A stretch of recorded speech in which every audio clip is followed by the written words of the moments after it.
my dad started telling me, like, you guys gotta start, I'm gonna provide for you as much as possible and I'm gonna hold it down, but I gotta, figure everything out to make sure I could do that.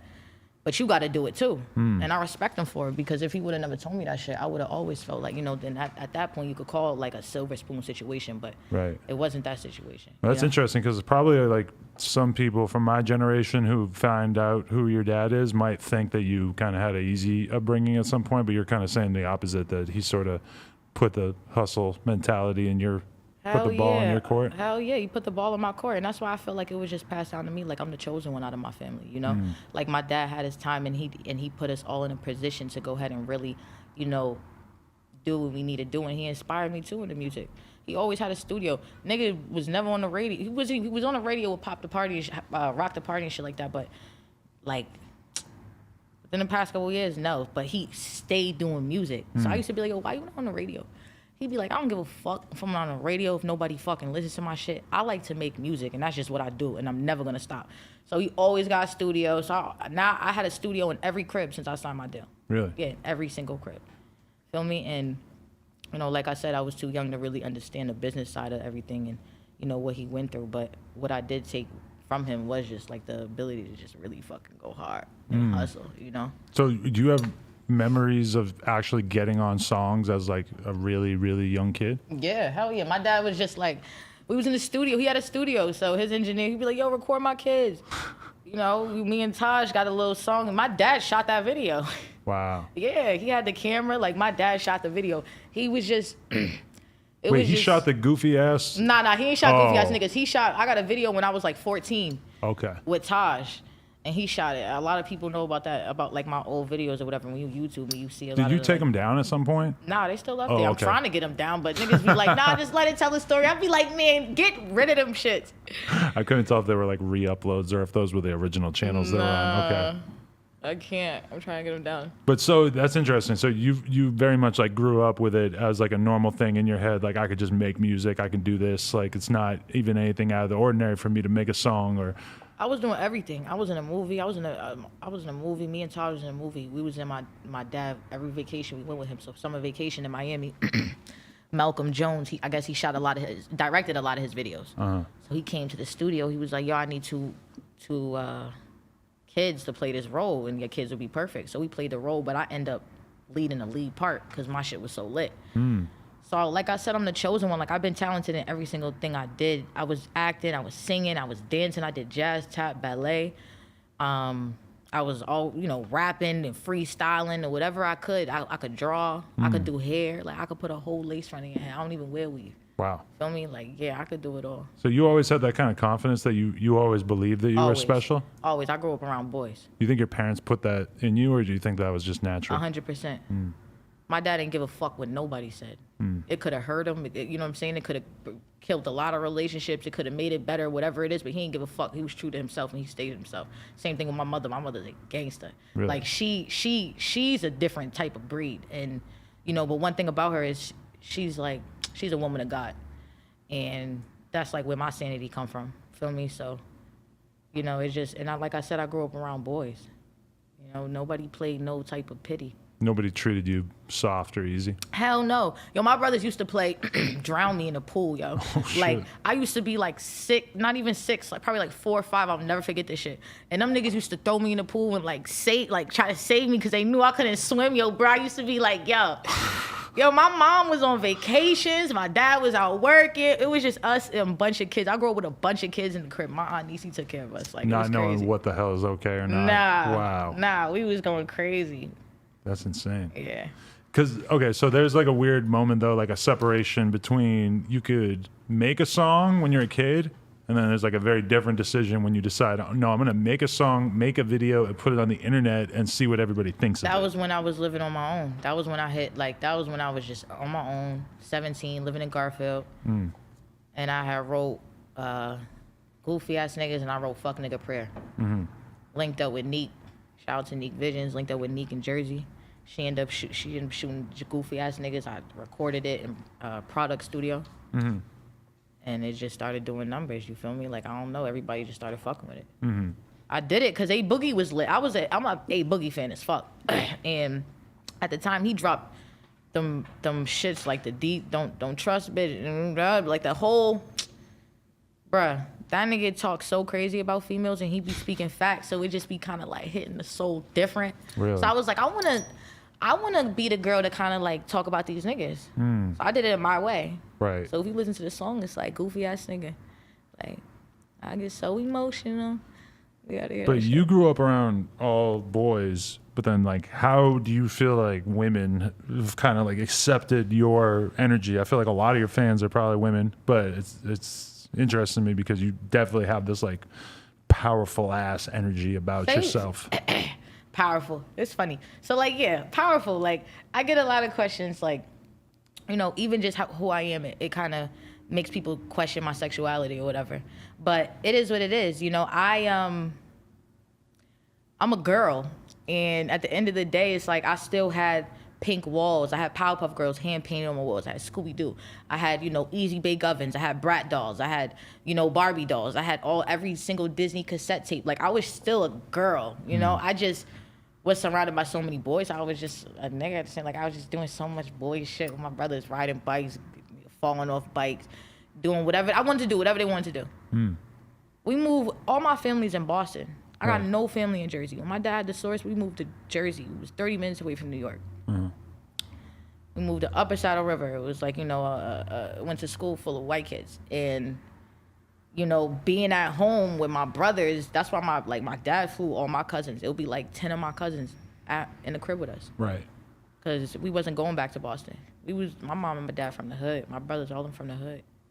I'm born in Roxbury. And we wasn't going back there. So, you know, we just made the best. We was just turning up, doing what we did. And I followed their lead, you know? Did you reject your parents at any real point? Or was it always that you appreciated their influence and that you felt like you were part of like a team? I always appreciated them. I guess I was a little misguided when I was like 16. I didn't really understand because that's when I started like, you know, like I guess when my dad got on Love and Hip Hop, you know what I'm saying, and shit started going from there. I didn't know what to think. I thought like I had a picture painted in my head, and that was what was wrong with me. I had a picture painted in my head on how life was supposed to be. And I'm just like, why is it not like this anymore? You feel me? And it's just like, how the fuck you gonna go ahead and just do that? Like, take, like, how you just gonna let it? But then as I got older, I understand, like, you know, I was just so negative. You feel me? I had to really, if you look at the positive side and look at everything that my mother and father did do, you'd be like, yo, you lucky that you fucking who you are today, because you wouldn't be. Okay? Right. I mean, you could always say that because, like, you know, sometimes I've had conversations with my parents where I'll like say something in which I felt like they clearly did something wrong when I was a kid, and then you realize that to your parents, that doesn't even hit the fucking radar of things that you should be concerned about because they did everything for you. Right. So what if they yell at you one time or made you feel bad one time or whatever? It's like they did everything for you. Exactly. It's hard for them to understand. It is hard because sometimes motherfuckers don't understand. Like me and my dad, me being the only girl, it's a lot of things he ain't understand. Like a lot. And a lot of things my mother did understand because that's my dog and that's my mom and I'm the only girl and she gonna talk to me like, you know, a woman to girl to girl other than dad to daughter, you know? And it's a lot of things he understand. He ain't even like me wearing tight jeans. Really? My dad ain't like me wearing tight jeans. Nah, hell no. And, you know, I used to be like, nigga, like, not literally, because when I went around him, I'm just like an angel, but I used to go back to my mom like, yo, bro, he don't want me to wear tight jeans. Like, what he think is gonna happen? Like, I ain't gonna, like, what? Like, I used to be like, yo, I'm not even shaped out. I used to tell my mom, like, yo, mom, I don't even, what's the problem? Like, so I didn't even care. At that point, it was just like, yo, as I got older or whatever, he's just being a dad. You gonna have a girl now, so you gonna understand. Yeah. And, you know, you can relate too, based off, like, you know, just in who, you know, in your young times, whatever, years ago, before your baby moms, the people that you've dated or probably run into, like, you know, we all lived a wild life. And y'all, you know, when you, how can I say this? When you fuck with these women, right, you don't want your daughter to be like that. So now it's like a paranoia thing because you know it's like a guilty paranoia situation. So that's just a tip for all the dads out there. You know what I'm saying? It's like the more debauchery, fuck shit that you've been in your life, the Right. more you know Right. what girls get into, certain girls, you know, like then you can't help but sort of have your mind flooded with what could happen. And it's not so much that, you know, like you obviously are trying to raise somebody that will be an adult and be able to make their own decisions and stuff, but you know the guys are scummy as fuck, and you know that girls tend to try to get wrapped up in shit before they're ready. So, I mean, there's a lot to be afraid of. That's a fact. I'm going to guess that you were probably giving your parents at least something to be worried about as a young lady. I was out. I was out. Right. I was out. I was doing whatever the fuck I wanted. I was out. My mom was like, you know what? Like, my mom, it's not that she didn't care. My mom would just work late. And she was also on some shit like figure it out, you know? And she trusted us. Really? I felt like she knew we wasn't no dummies, you know? And even if we did get into something, it's like we gonna learn from that shit. Like, my mom was hard on us, but at the same time, she was just like, yo, go. You wanna go out? You know, you come home at 12 o'clock, like, just make sure you check in. Right. Feel me? And I was 14, nigga. Like, I was out down the block, Hackensack, but Hackensack and Jersey was so little. Right. So my mom knew, like, if I was somewhere, she knew where I was, and she knows the people, and she knows that person's mom, or she's connected. So it's not like, you feel me? Right. But For like a kid in New York, I mean, there's infinite shit they could get wrapped up in that you do not want them wrapped up in. a kid anywhere, like, Right. a kid motherfucking anywhere, bro. Life is life. Like, shit, you be in the wrong place at the wrong time and be pissed, and just be like, damn, like. But it is what it is, you know? Right. Like, for example, my little brother's 17, he just got his driver's license, but she bought him a car. You know, he got him a little job. And she was letting him drive her car. Feel me? Like, pick up. I remember, yo, I'm like a mom to Right. Taj, and they hate it. He hates it. I just be like, yo, like, why the fuck you letting him drive with no license? Like, I was driving with no license, and I had to pay surcharges and all kind of shit I had to do. Like, come on, what if he get... She like, Coi, just stop being negative. God got him, like, just stop being negative. So I'm just like, man, whatever. But as you can see, like, look at the bigger picture. He ended up getting a job. He didn't end up getting in trouble, and now he got his license. Now he's able to drive or whatever. But Right. you know. So thank God, like, feel me? That's just always been my mom. See, this wood's not going to work. I don't like that one. You want to roll Alfonso? Nah, Fronto's too scary. I'm dead. I only will roll a Fronto that a fucking New Yorker hands to me. You don't Makes sense. count. You from Roxbury. You don't count. Yeah, that makes sense. That's cool. That's cool. But That's okay, cool. so your dad gets on fucking Love and Hip Hop. What's that like? I don't know. I wasn't around like none of the cameras and shit. I was on the back end. I just saw it, and then like I barely even watched it. I ain't really like. I had my own thing going. Like, let me tell you, I went to Campbell High School in Smyrna. It was the best high school years of my life. Why? It was lit. Really? It was lit. Like, was great. Great. Like, it was so fucking lit, bro. It was so lit.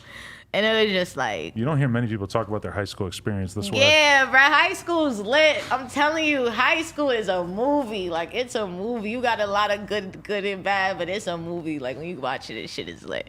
Really? Yeah. Well, that's good to know. Yeah. Okay, so did anyone like help you out originally with the music thing, or was that pretty much all like That's shit all that me. you knew how to do? Ever since I started, it's been all me. Uh-huh. Me and my team. Ain't nobody helped me with nothing. Who's the team though? Me, D. In the beginning, I had a couple people around me, but ain't nobody around. They ain't here no more. Okay. Yeah. They didn't see the vision. Another classic interview in the books. If you guys enjoyed this, make sure you like, comment, and subscribe, and head on over to nojumper.com to support. Appreciate y'all.